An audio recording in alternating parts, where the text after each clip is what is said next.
उस नाम को चाहे तुम कैसे भी गाओ। बाबा तुलसीदास जी भी कहते हैं, भायक भावो अलख आलस हो। भायक भाव अलख आलस हो। भायक भावो अलख आलस हो। भायक भाव अलख आलस हो। नाम जपत मंगल दिस दस हो। नाम जपत मंगल दिस दस हो। नाम जपत मंगल दिस दस हो। नाम जपत मंगल दिस दस हो। भायक भाव अलख आलस हो। भावक भाव अलख आलस हो। जैसे भी गाया जाए, जिस प्रकार अग्नि का स्वभाव है जलाना, अब चाहे उसमें जानबूझकर हाथ डालो या अनजाने में हाथ डालो, वो तो जलाएगी। अब ये तो नहीं कि हमारा अनजाने में हाथ पड़ गया तो अग्नि छोड़ देगी कि अनजाने में पड़े, वो तो जलाएगी, उसका स्वभाव है। इसी प्रकार नाम का स्वभाव है, वो पापों को नष्ट कर देता है, चाहे जैसे भी गाया जाए। इसलिए सभी भगवान का गुणगान करेंगे बड़े प्रेम से। नारायण नारायण श्रीमन नारायण नारायण नारायण नारायण नारायण श्रीमन नारायण नारायण नारायण नारायण नारायण श्रीमन नारायण नारायण नारायण नारायण नारायण श्रीमन नारायण नारायण नारायण नारायण नारायण नारायण श्रीमन नारायण नारायण नारायण अजमन नारायण नारायण नारायण भजमन नारायण नारायण नारायण श्रीमन नारायण नारायण नारायण श्रीमन नारायण नारायण नारायण श्रीमन नारायण नारायण श्रीमन नारायण नारायण नारायण श्रीमन नारायण श्रीमन नारायण श्रीमन नारायण नारायण नारायण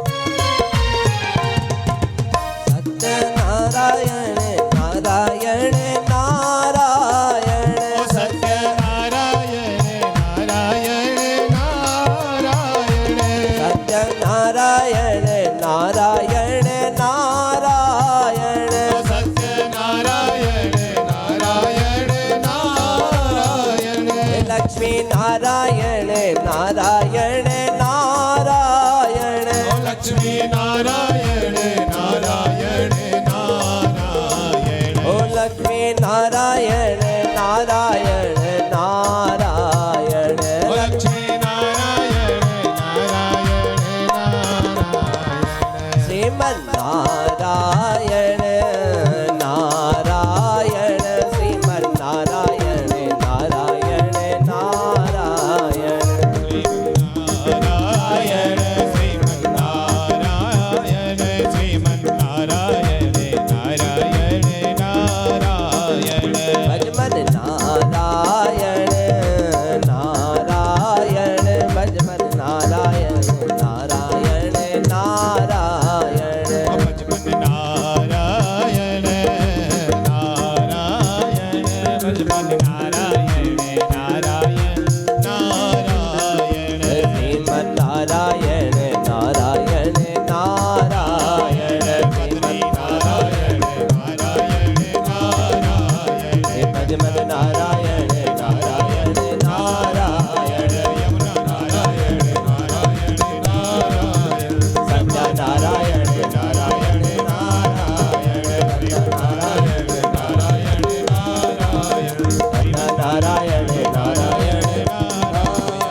श्री सत्यनारायण भगवान की जय। श्री सूत जी महाराज कहते ऋषियों, पुनरग्रे प्रवक्ष्यामि तृणध्वं मुनिसत्तमा, पुरा चोल्का मुखो नाम नृपश्चासीन महामतिः।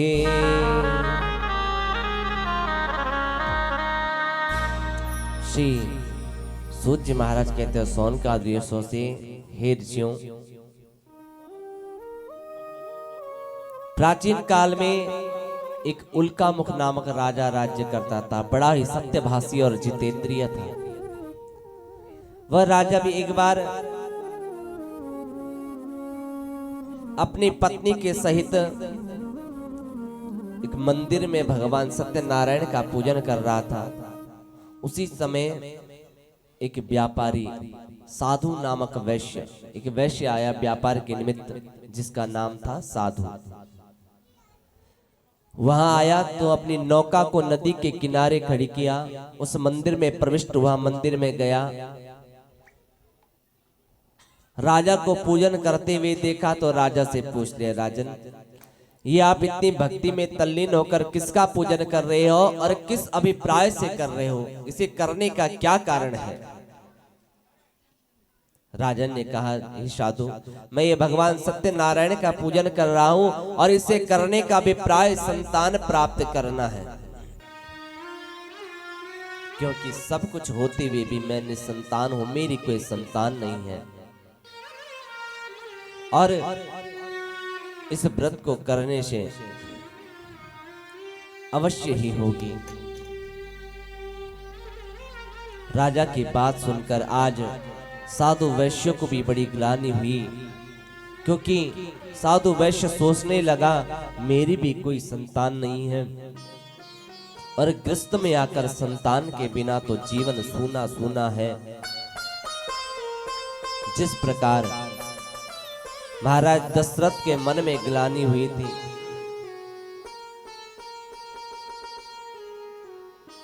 जब राजा दशरथ की कोई संतान नहीं थी तो बड़ी ग्लानि उनके मन में भी हुई।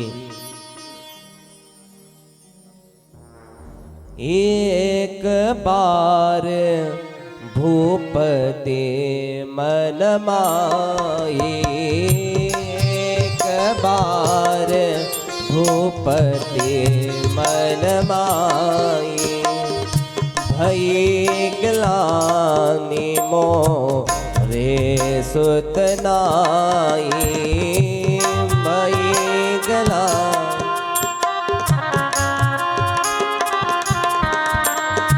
श्रृंगेरी सगी वशिष्ठ बुलावा,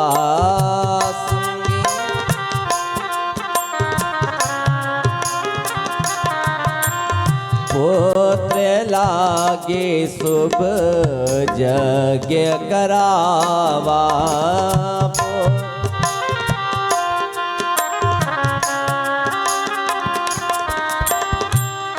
ऐसी ग्लानि आज साधु वैश्य को हुई तो राजा से पूछने लगा, महाराज इस व्रत की विधि आप मुझसे बताइए, मैं भी इस व्रत को करूंगा, क्योंकि आपकी तरह मैं भी निसंतान हूँ, मेरी भी कोई संतान नहीं है और इस व्रत को करने से अवश्य ही होगी। अब साधु वैश्य की जिज्ञासा जानकर उस राजा ने व्रत की समस्त विधि साधु वैश्य को बतला दी।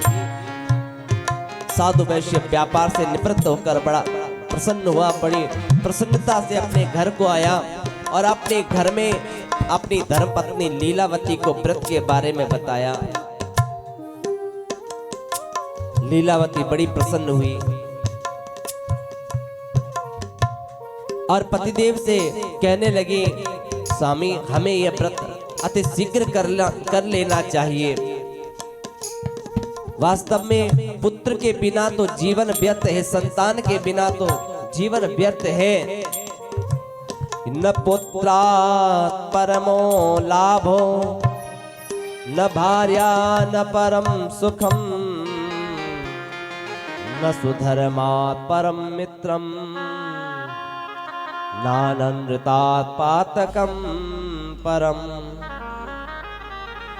न विद्या समो बंधुर न व्याधि समो रिपु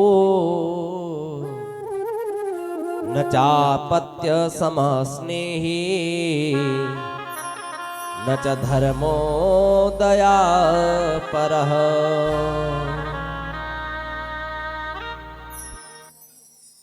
बिना पुत्र के पति का कोई लाभ नहीं।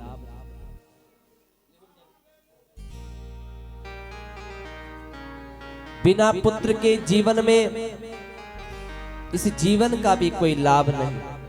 ग्रस्त जीवन में है तो बिना संतान के जीवन का कोई लाभ नहीं। इसलिए पुत्र जीवन में होना, संतान तो ग्रस्त में संतान तो होनी ही चाहिए। इसलिए हम ये व्रत अति शीघ्र करेंगे।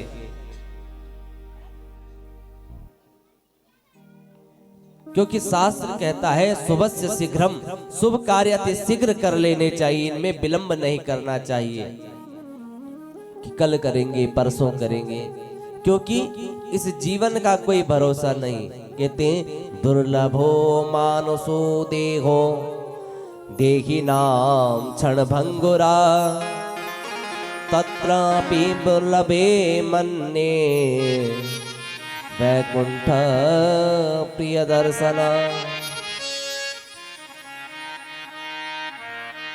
ये मनुष्य शरीर बड़ा दुर्लभ है और दुर्लभ होने के साथ बड़ी मुश्किल से मिलता है। 84 योनियों में भटकने के बाद तब ये मनुष्य शरीर मिलता है, और उस पर भी क्या है, क्षणभंगुर, पल में नष्ट होने वाला। कोई भरोसा नहीं, कोई गारंटी नहीं दे सकता कि हम कल जीवित रहेंगे। कोई दे सकता है गारंटी हम कल जीवित रहेंगे? इस जीवन का कोई भरोसा नहीं। इसलिए जब भी समय मिले सत्कर्म कर लेना चाहिए। इसलिए कहते हैं शुभस्य शीघ्रम। हम सोचेंगे कल करेंगे परसों करेंगे, हम यही करते जीवन में कि अभी तो हमें हमारे खेलने कूदने की उम्र है, अभी तो धन कमाने की उम्र है, भजन तो जाकर बुढ़ापे में करेंगे। अरे भैया, बुढ़ापे तक पहुंचेंगे तभी तो भजन करेंगे बुढ़ापे में, और बुढ़ापे तक पहुंचे ही ना तो। इसलिए हर वक्त प्रभु का चिंतन करते रहना चाहिए। जब भी समय मिले गुणगान करते रहो, नाम जपते रहो, काम करते रहो। नाम भी जपते रहो, काम भी करते रहो। कि कर से कर्म करहूं विधि नाना, कर से कर्म करहूं विधि नाना, कर से कर्म करहूं विधि नाना। कर से कर्म करहूं विधि नाना, मन राखे जहाँ कृपा निदाना, मन राखे हूँ जहाँ कृपा निधाना, मन राखे जहाँ कृपा निदाना। मन राखे हूँ जहाँ कृपा निधाना, कर से कर्म करहूं विधि नाना। कर से कर्म करहूं विधि नाना। इसलिए जब भी समय मिले प्रभु का चिंतन करते रहो, सत्कर्म करते रहो।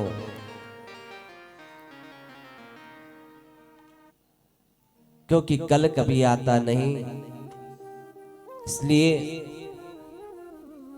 बचपन से जिस चीज का अभ्यास होगा वही हमारे बुढ़ापे में याद आएगा। बचपन से हम अगर सांसारिक भोग में ही लुप्त रहे तो बुढ़ापे में भी फिर वही याद आता है। और अंत मता सो गता, जो अंत में मति होती वैसे ही उसकी गति भी होती है। इसलिए बार बार स्मरण करते भगवान का संकीर्तन, तभी अंत में प्रभु की याद बनी रहेगी। सूत जी कहते हैं, ऋषियों, साधु नामक वैश्य की धर्मपत्नी लीलावती कहती है, पतिदेव हमें ये व्रत अति शीघ्र कर लेना चाहिए। लेकिन साधु वैश्य थोड़ा लोभी प्रवृत्ति का था, सो कहने लगा, देवी अभी से धन नष्ट करने की क्या आवश्यकता है, जब संतान हो जाएगी तब इस व्रत को करेंगे।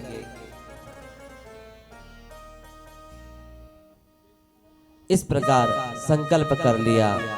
हम भी ऐसे ही करते हैं कि भगवान मेरी ये मनोकामना पूर्ण हो जाए तो मैं ये प्रसाद चढ़ाऊंगा, ये व्रत करूंगा, वो व्रत करूंगा, वो पूजा करूंगा। ये कोई भक्ति नहीं है, ये तो व्यापार हो गया। भगवान हमने कुछ दिया दुकान में और कुछ सामान ले लिया। जीवन में भक्ति कैसी होनी चाहिए? निस्वार्थ भक्ति, जिसमें कोई स्वार्थ न हो, व्यापार नहीं। हम कोई पूजा करते हैं और उसके बदले कुछ मांगते हैं, ये तो व्यापार हो गया। इसलिए जीवन में भक्ति निस्वार्थ होनी चाहिए। साधु वैश्य ने आज संकल्प कर लिया कि संतान होने पर भगवान सत्यनारायण का व्रत और पूजन करेंगे। तो भगवान तो बड़े दयालु हैं, कृपालु हैं। ऐसा संकल्प करने मात्र से भी प्रसन्न हो गए और उन्हें संतान होने का आशीर्वाद प्रदान किया। कुछ समय बीतने पर उनके घर में एक कन्या रत्न की प्राप्ति हुई। साधु वैश्य बड़ा प्रसन्न हुआ। समय पर उस कन्या का नामकरण संस्कार किया गया, ब्राह्मणों को बुलाया गया। ब्राह्मणों ने उसके गुण के अनुसार ही उसका नाम रखा कलावती, क्योंकि जतो नाम ततो गुण। इसलिए कहते हैं नाम बहुत सोच समझकर ही रखना चाहिए, क्योंकि जैसा नाम हम रखते हैं वैसा ही उसके अंदर अवश्य कुछ ना कुछ गुण अवश्य आते हैं। इसलिए पहले लोग भगवान के नाम पर नाम रखते थे, बड़ा लंबा चौड़ा नाम रखते थे, और ताकि वैसे ही गुण, उस नाम के स्वरूपी गुण उसके अंदर आ जाए। और आजकल हम नाम रखते हैं चिंटू पिंटू, फिर बच्चे भी वैसी चिंटू ऐसे ही हो जाते हैं। इसलिए नाम बहुत सोच समझ कर रखना चाहिए। जतो नाम ततो गुण। तो कलावती रखा गया पुत्री का नाम। लीलावती ने कहा, पतिदेव हमने पहले संकल्प किया था आपने कि संतान होने पर भगवान का पूजन करेंगे, अब वो समय आ गया, हमें कर लेना चाहिए। तो साधु वैश्य कहने लगा, देवी अभी तो कन्या के नामकरण में बहुत धन खर्च हो चुका है, अब कन्या के विवाह के समय में इस व्रत को करेंगे। ऐसा आश्वासन दिया और व्यापार के लिए चल दिया। इधर कन्या कलावती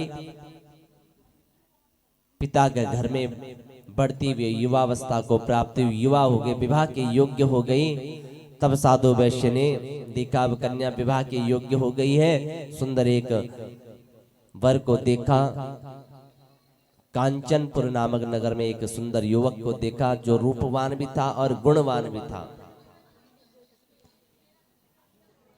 और उस वर के अंदर जो जो गुण होने चाहिए, एक वर के अंदर क्या क्या गुण होने चाहिए? कुलम च शीलम च सनाथता च विद्याम च वित्तम च वपुर्वयश्च एतान गुणान सप्त विचिन्त्य देया कन्या बुधेनान्यपि चिंतनीया। अच्छे कुल का हो, शील स्वभाव हो, अच्छा स्वभाव हो, और विद्यावान हो, बुद्धिवान हो, धनवान हो। हर कोई पिता ऐसा ही वर चाहते हैं अपनी कन्या के लिए, श्रेष्ठ वर।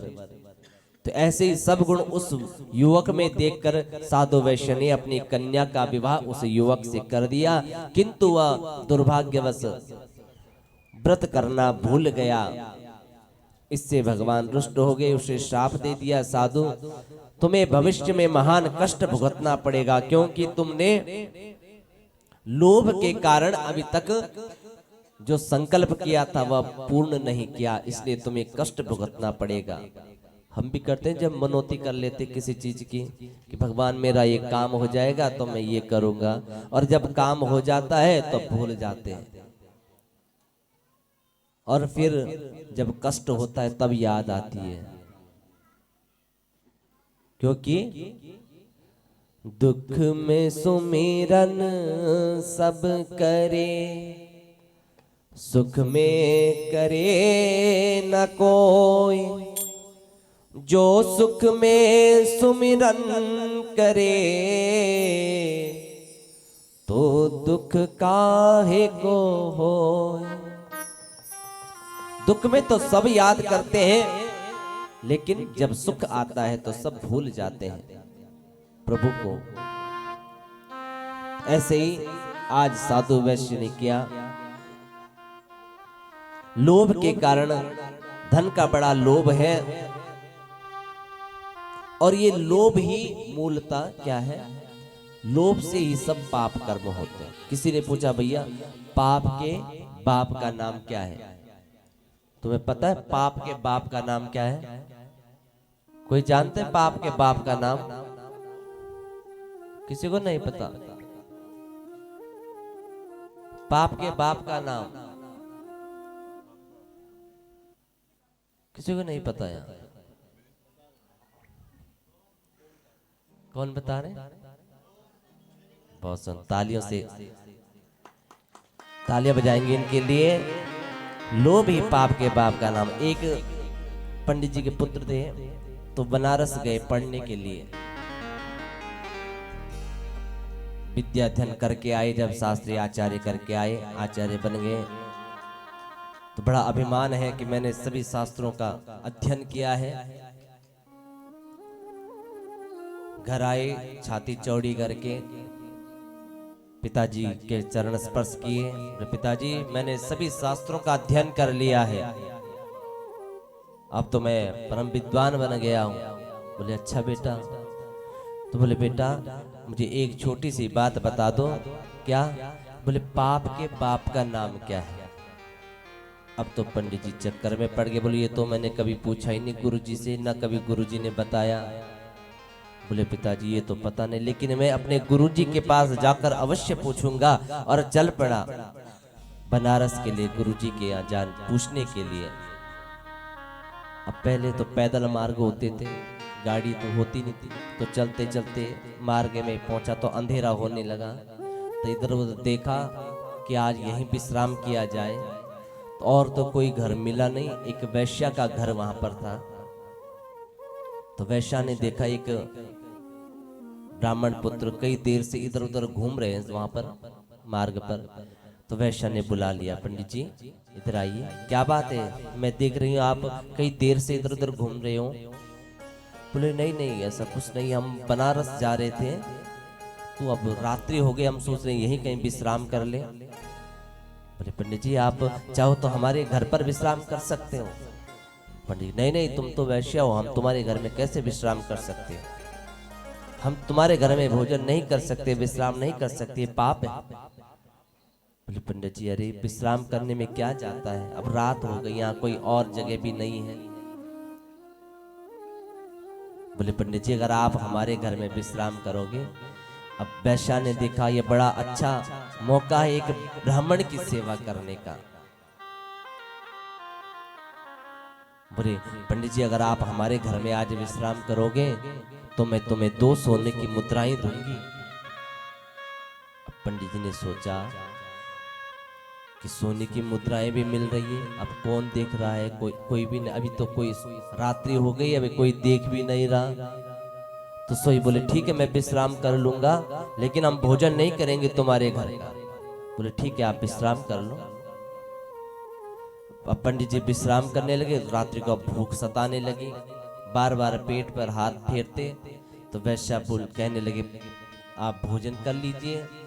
बोले नहीं हम तुम्हारे हाथ का भोजन नहीं कर सकते।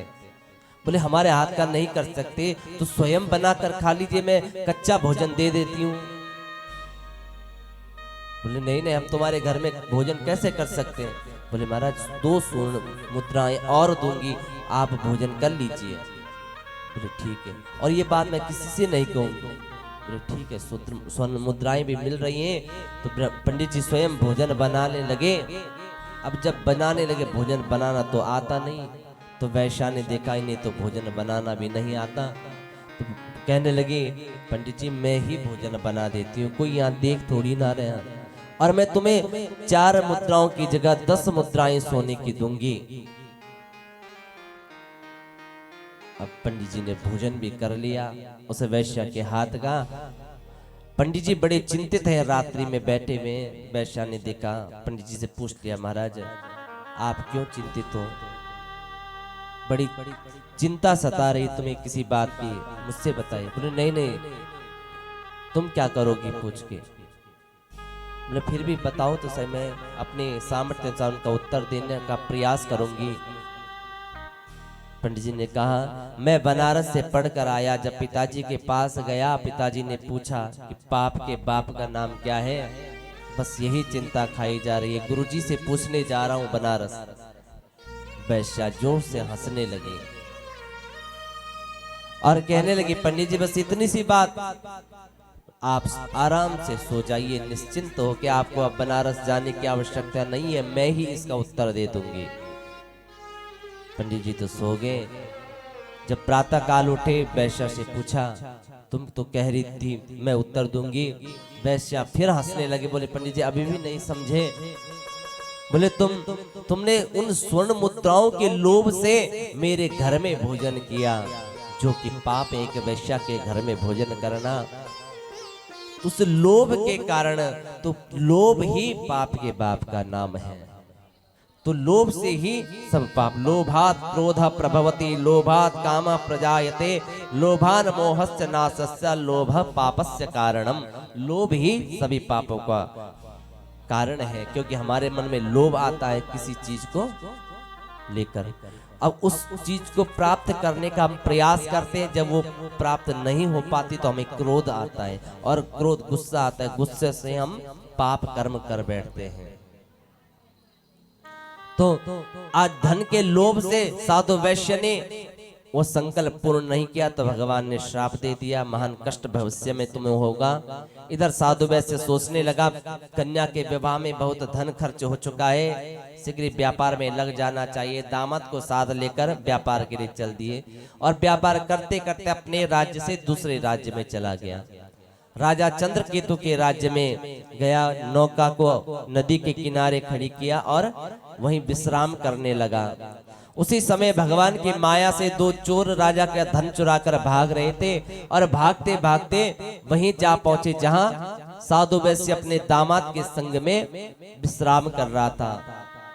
सिपाहियों को पीछे से आते हुए देखा चोरों ने, तो चोरी का सब सामान वहीं छोड़ दिया और स्वयं भाग खड़े हुए। सिपाहियों ने जब चोरी का सामान वहां देखा तो उन दोनों को चोर समझ लिया और पकड़ कर ले गए राजा के पास। राजा से कहते हैं सिपाही कि ये आपके धन को चुराने वाली यही चोर हैं, अब क्या क्या है। राजा ने भगवान की माया से मोहित राजा ने उन्हें कुछ बोलने का भी अवसर नहीं दिया, उन्हें हथकड़ी बेड़ी डलवाकर कठोर कारागार में बंद करवा दिया। जितना उनका भी धन था सब अपने कोषागार में जमा करवा दिया।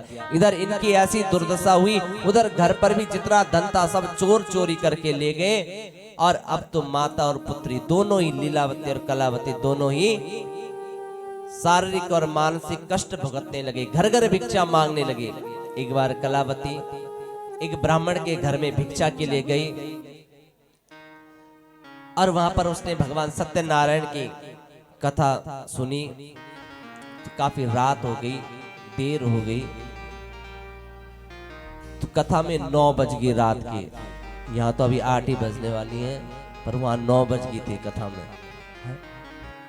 तो 9 बजे जब घर गई तो माँ ने गुस्से से पूछ लिया, बेटी तू इतनी रात तक कहाँ थी? क्योंकि शास्त्रों में स्त्री स्वतंत्रता का निषेध किया गया है, स्त्री को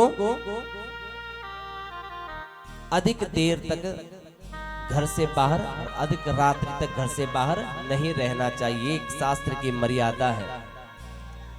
तो पूछती है तो इतनी रात तक कहाँ थी? तो कलावती ने कहा, माँ मैं एक ब्राह्मण के घर में भिक्षा के लिए गई थी, और वहां पर मैंने सभी मनोरथ को पूर्ण करने वाला एक सुंदर व्रत की, सत्यनारायण के व्रत की कथा सुनी है। सो ही लीलावती को याद आ गई, हमने भी इस व्रत का संकल्प किया था, पुत्री को आदेश दिया, पुत्री हम भी इस व्रत को करेंगे। तो दोनों ने मिलकर सामग्री एकत्रित की, अपने बंधु बांधवों को बुलाया, ब्राह्मण को बुलाया और बड़े भक्ति भाव से भगवान का पूजन किया। और पूजन के अंत में लीलावती ने भगवान से प्रार्थना की कि हे प्रभु, मेरे पति और दामाद या हमसे जो कुछ भी अपराध हुआ हो क्षमा करो प्रभु। अगर मेरे पति और दामाद सकुशल घर वापस आ जाएंगे तो मैं पुनः आपका व्रत और पूजन करूंगी। ऐसी प्रार्थना की, भगवान प्रसन्न हो गए। उधर राजा चंद्रकेतु को स्वप्न में भगवान ने कहा, राजन तुम्हारे जो बंदी गृह में जो 2 व्यक्ति हैं उन्हें प्रातः काल होते ही छोड़ देना, वो निरपराध हैं, और जितना धन उनका छीन लिया उन्हें वापस कर देना। अगर तुम ऐसा नहीं करोगे तो मैं तुम्हारे राज्य, पुत्र, धन आदि सब नष्ट कर दूंगा। ऐसा कहकर भगवान अंतर ध्यान हो गए। उधर राजा चंद्रकेतु जब प्रातः काल उठा, अपने सभी सभासदों मंत्रियों से स्वप्न की बात बताई और वैसे ही किया जैसे भगवान ने आज्ञा दी थी। सिपाहियों को आदेश दिया, दोनों को छुड़ा कर ले आए। राजा ने साधु वैश्य से निवेदन किया, साधु तुम्हें यह सब कष्ट देव योग से ही प्राप्त हुआ है, इसमें मेरा कोई दोष नहीं। अब तुम मुक्त हो, तुम अपने घर को जा सकते हो। राजा ने उन्हें सुंदर वस्त्र आभूषण प्रदान किए और जितना धन उनका छीन लिया था उन्हें दुगना उन्हें प्रदान किया और कहा तुम अपने नगर को जाओ। तब साधु वैश्य ने कहा, राजन अब आपकी आज्ञा है तो अपने घर को जाएंगे। साधु वैश्य ने अपने सभी धन को, जितना भी धन था, सोना चांदी हीरे जवाहरात हीरे मोती रुपया पैसा जितना भी था, अपने नौका में रखा और घर की ओर प्रस्थान करने लगा। जय जय श्री स्कंद पुराण अन्न देवारे खंडी श्री सत्यनारायण कथायाम तृतीयोपारायण भगवान श्री सत्यनारायण चरणार्पणमस्तु। इस प्रकार सत्यनारायण कथा का तृतीय पुष्प भगवान श्री सत्यनारायण के श्री चरणों में समर्पित। श्री सूर्य महाराज कहते हैं कि यात्राम तु कृतवान साधुर मंगलायन पूर्विका ब्राह्मणाय धनम दत्वा तदा तु नगरम ययौ। सूर्य कहते हैं ऋषियों, जब साधु वैश्य अपने नगर की ओर प्रस्थान करने लगा तो भगवान ने सोचा, देखे इसकी परीक्षा लेकर देखे, इतना कष्ट भुगतने पर भी इसका मन निश्चल हुआ है या नहीं, इसका लोभ थोड़ा कम हुआ या नहीं। तो भगवान एक सन्यासी का वेश धारण किया और उस वैश्य के पास गए, उससे पूछा तुम्हारी नौका में क्या है। तो साधु वैश्य सोचने लगा कि ये बाबा जी कहीं धन ना मांग लेवे। तो कहने लगा, बाबा तुम क्यों पूछते हो, क्या तुम्हारी इच्छा धन लेने की है? लेकिन मेरी नाव में तो लता पत्रा आदि भरी है, लता पत्रा भरी है, घास फूस भरी है। साधु वैश्य का ऐसा उत्तर सुनकर भगवान ने कहा, हे साधु तुम्हारा ही वचन सत्य हो, अर्थात जो कुछ तुमने कहा तुम्हारी नौका में वही हो जाए। ऐसा कहकर वहां से थोड़ी दूर जाकर बैठ गए। इधर साधु वैश्य ने जब अपनी नौका की ओर देखा तो क्या देखता है, उसमें हीरे जवाहरात धन के बदले अब घास फूस भरी पड़ी है। सिर पर हाथ रखकर रोने लगा जोर जोर से। तो दामाद ने समझाया, पिताजी अब क्यों शोक करते हो? शास्त्र कहते हैं कि गते शोको न कर्तव्यो भविष्यं नैव चिन्तये वर्तमानेषु कार्येषु वर्तयन्ति विचक्षणा।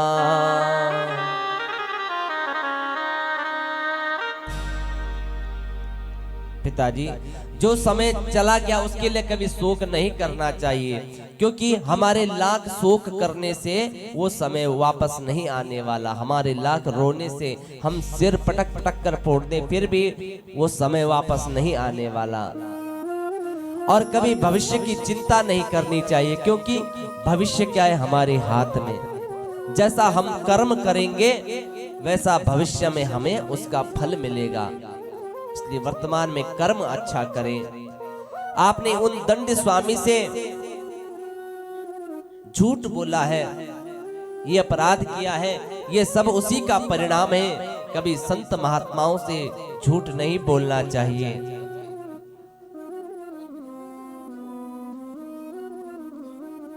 संतों से कभी झूठ नहीं बोलना चाहिए।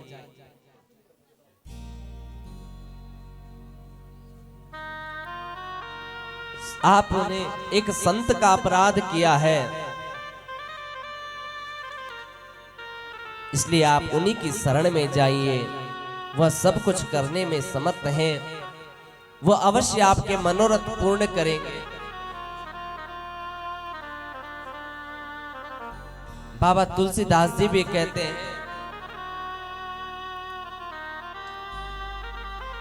गिरजा रघुपति कर यह रीति, गिरजा रघुपति कर यह रीति, संतत करहि प्रणत पर प्रीति, संतत करहि प्रणत पर।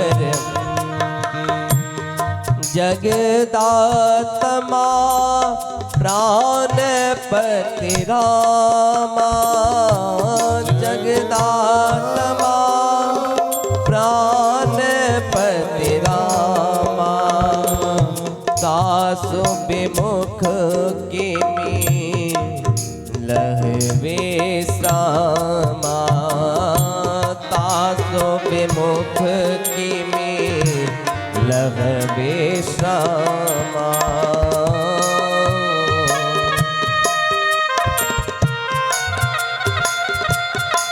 हे पिताजी, आप उन्हीं की शरण में जाएं। वह सब कुछ करने में समर्थ हैं।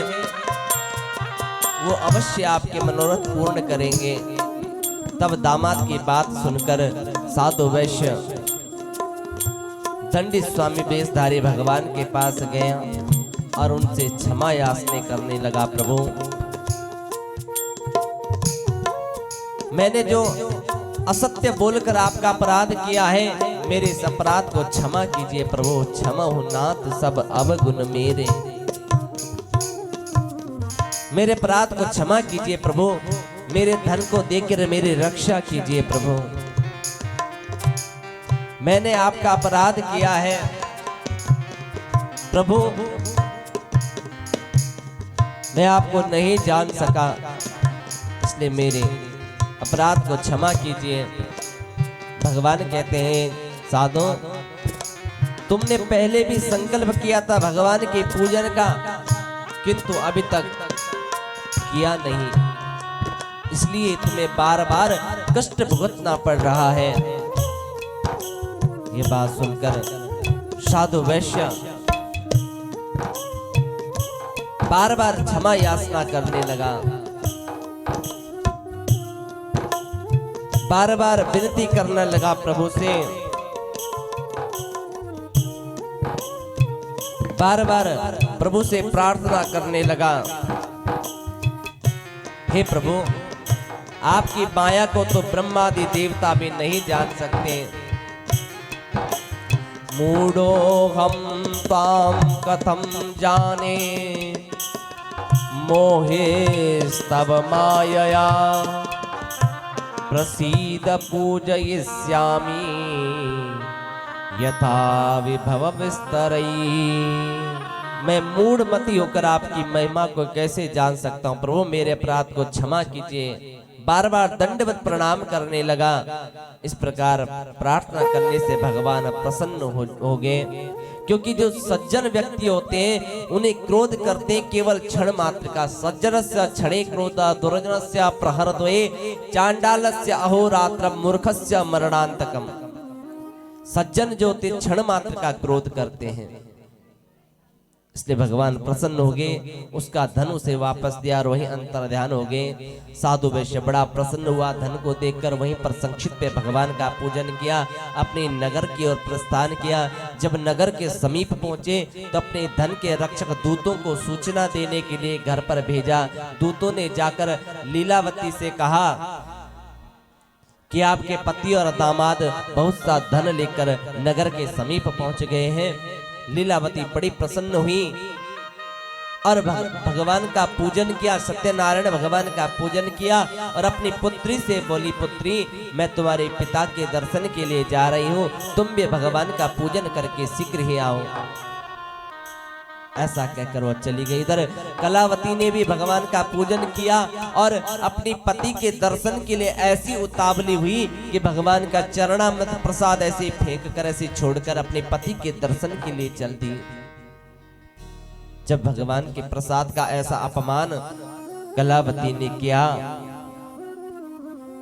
तो भगवान रुष्ट हो गए और उसके पति को नाव के सहित जल में डुबो दिया।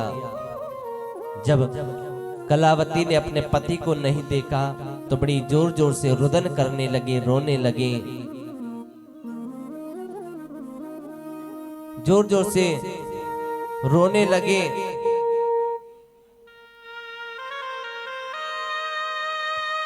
शोकातुर हो गई, घर से पति के खड़ाऊ ले आई और माँ से कहने लगी, माँ जब मेरे पति ही जीवित नहीं रहे तो मैं रहकर क्या करूंगी। बहुविध बिलपी चरण लपटानी, बहुविध बिलपी, बहुविध बिलपी चरण लपटानी, बहुविध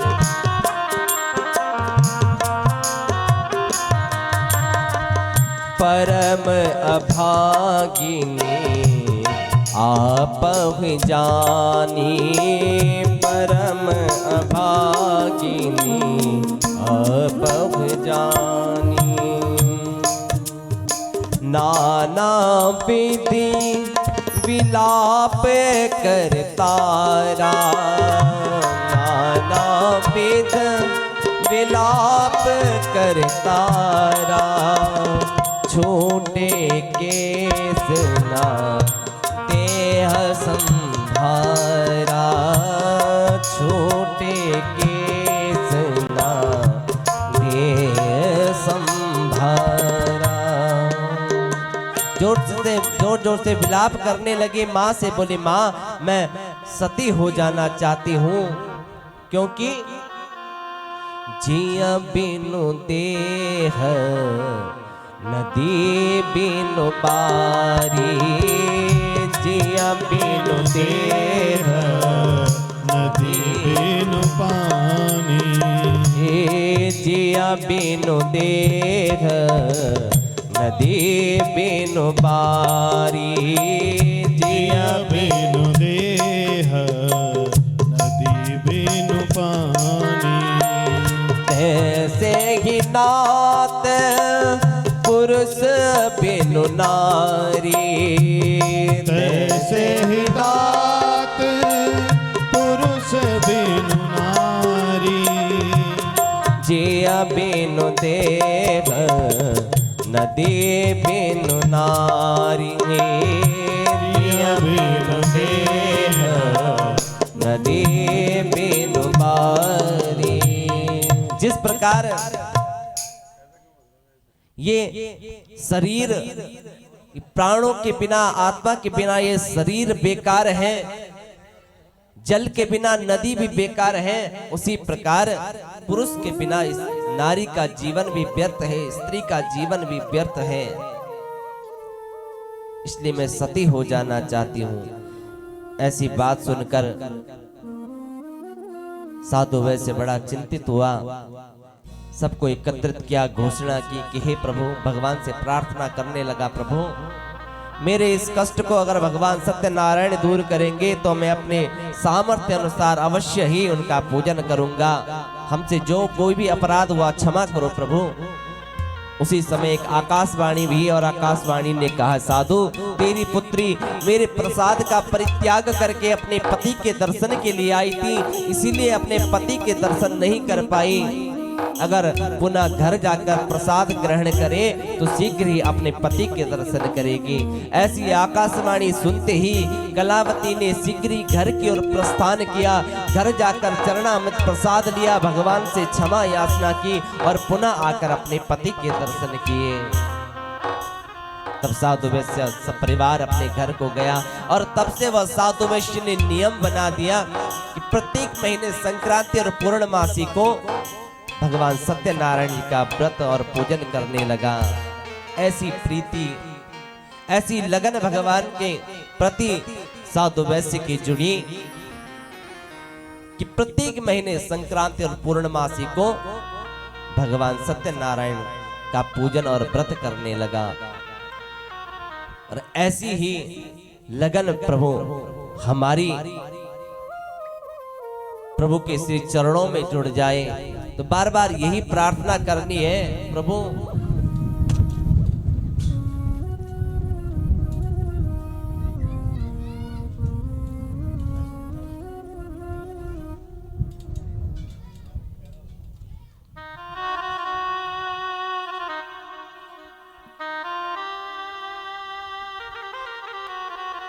ऐसी कृपा करना तेरे चरणों में प्रीति हो जाए, ये लगन तेरे चरणों में लग जाए। लागी लगन मत तोड़ना, लागी लगन मत तोड़ना, हरि जी मोरी लागी लगन मत तोड़ना, हरि जी मोरी लागी लागी लगन मत तोड़ना, लागी लगन मत तोड़ना, ओ लागी लगन मत तोड़ना, लागी लगन मत तोड़ना, हरि जी मोरे लागी लगन मत तोड़ना, हरि जी मोरे लागी लगन मत तोड़ना, प्रभु जी मोरे लागे लगन मत तोड़ना, जी मोरे लागे लगन मत तोड़ना। क्या हो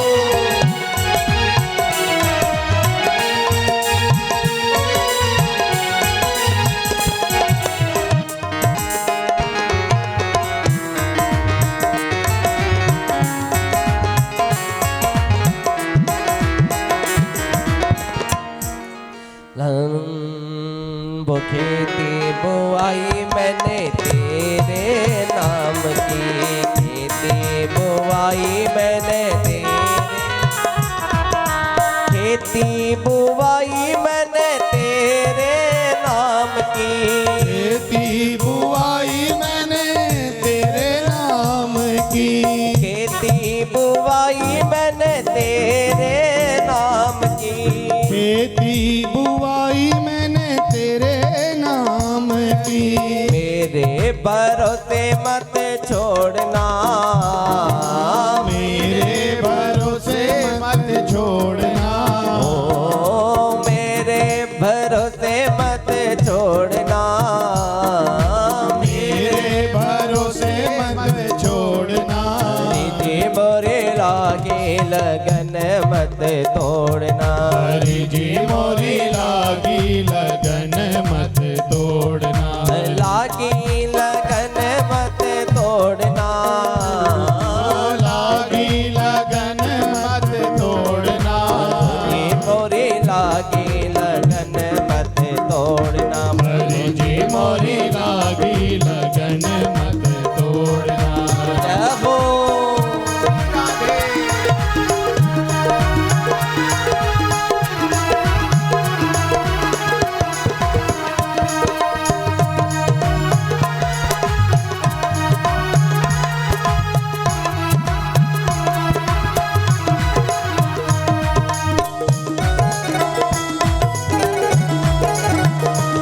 तालियों की सेवा करते प्रेम से।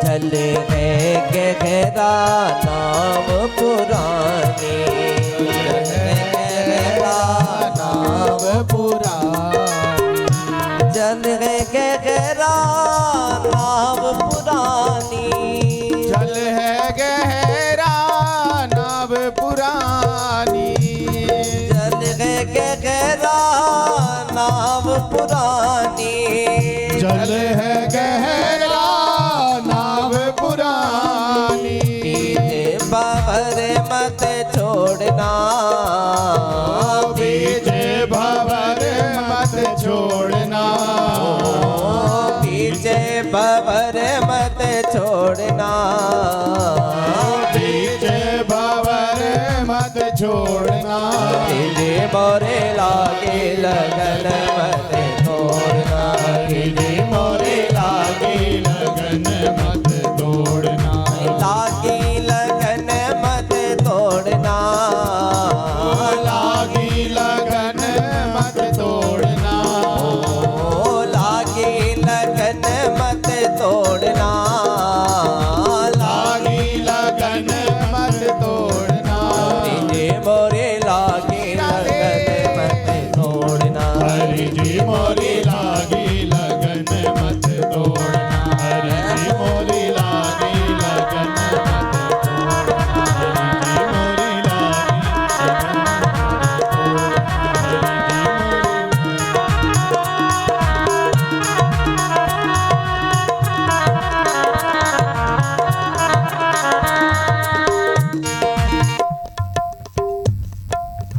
ये मोरे लागे लगन मत तोड़ना, हरि जी मोरे लागे लगन मत तोड़ना, लागी लगन मत तोड़ना, लागी लगन मत तोड़ना, जी मोरे लागे लगन मत तोड़, हरि जी मोरे लागे लगन मत तोड़ना, हरि जी मोरे लागे लगन मत तोड़, लागी लगन मत तोड़ना, लागी लगन मत तोड़, हरि जी मोरे लागे लगन मत तोड़ना, हरि जी मोरे लागे लगन मत तोड़ना, हरि जी मोरे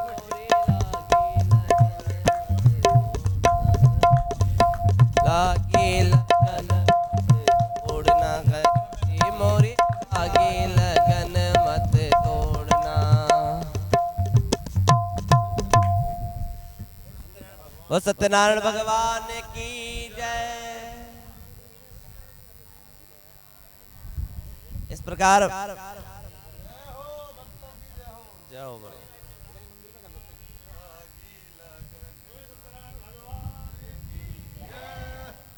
साधु वैश्य भगवान का पूजन करके मोक्ष को प्राप्त हुआ, जीवन पर्यंत सुख का उपभोग करके अंत में मोक्ष को प्राप्त हुआ।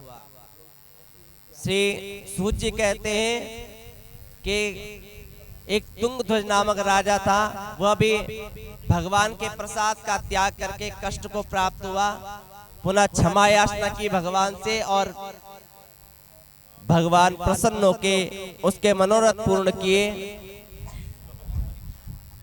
जो सतानंद नाम के गरीब ब्राह्मण थे, दूसरे जन्म में सुदामा नाम के ब्राह्मण हुए और उन्होंने भगवान कृष्ण की भक्ति की, मोक्ष को प्राप्त किया।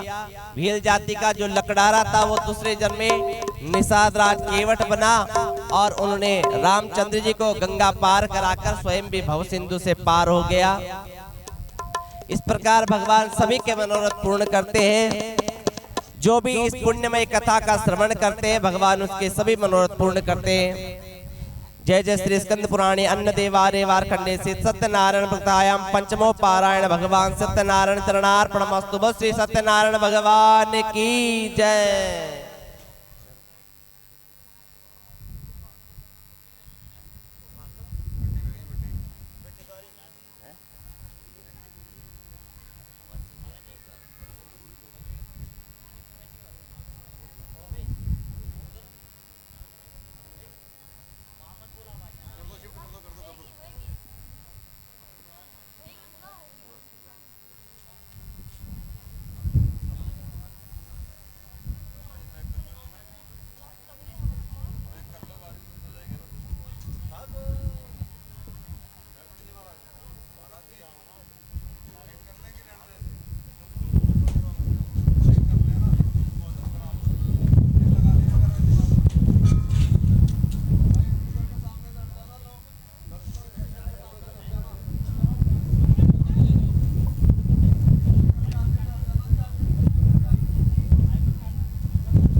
जम के